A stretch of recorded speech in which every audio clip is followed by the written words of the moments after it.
কত বড় জমিদার, সব বাংলাদেশের জনগণের চুরি করা টাকা।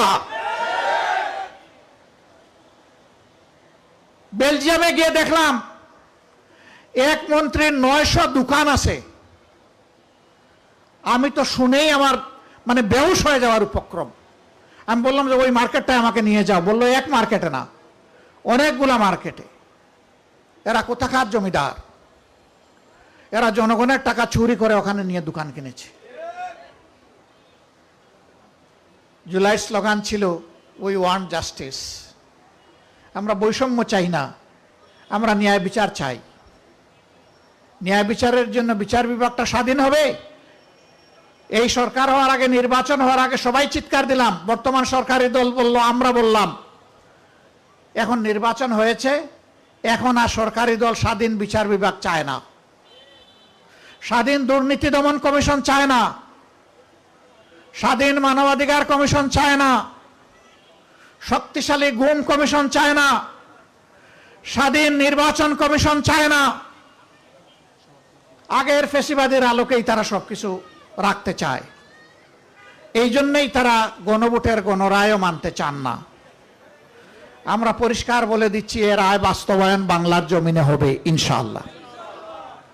জনগণকে অপমান করার সুযোগ কাউকে দেওয়া হবে না।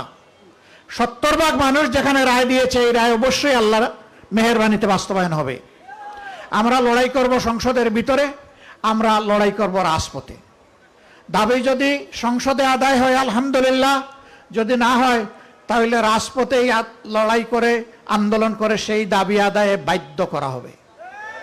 কোনো ছাড় নাই, এক সুতাও ছাড় নাই, কোনো ধানাই পানাই মানব না। অনেক লোভ টোপ আমাদেরকে দেওয়া হয়েছে, সবগুলো আমরা ঘৃণা ভরে প্রত্যাখ্যান করেছি। আমরা বলে দিয়েছি জনগণের সাথে আমরা বেইমানি করব না, জনগণের রায়কে অপমান করব না।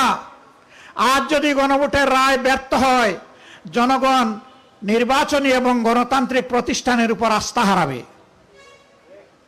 জনগণ ধিক্কার দেবে। সেই ধিক্কারের পাত্র বিরোধী দল বনতে চায় না। এ দায়িত্ব আমরা নেব না। এই জন্যই আমাদের লড়াই, আমাদের সংগ্রাম।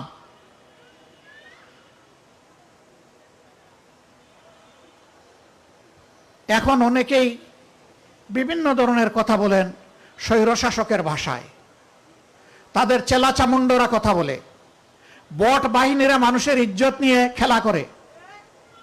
আবার সেই ফেসিবাদ। বিশ্ববিদ্যালয়গুলোতে আর গণরুম হবে না বন্ধুগণ, এই সুযোগ আর দেওয়া হবে না। গণরুম গেস্ট রুমের খবর হয়ে গেছে 24-এ, এটা আর ফিরে আসবে না। এখন যদি কেউ ফিরিয়ে আনতে চায় তাহলে তাদেরকেই ফিরিয়ে দেওয়া হবে ইনশাল্লাহ। এটা কোনো বিশ্ববিদ্যালয় আর হবে না। এখনো বিশ্ববিদ্যালয় রাজনৈতিক অপচর্চার কবল থেকে মুক্ত হয়নি।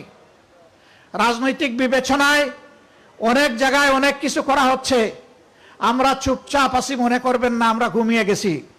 সমুদ্রে যখন নিম্নচাপ তৈরি হয়, তখন তার অনিবার্য ফসল হচ্ছে পরবর্তী একটা ঘূর্ণিঝড়।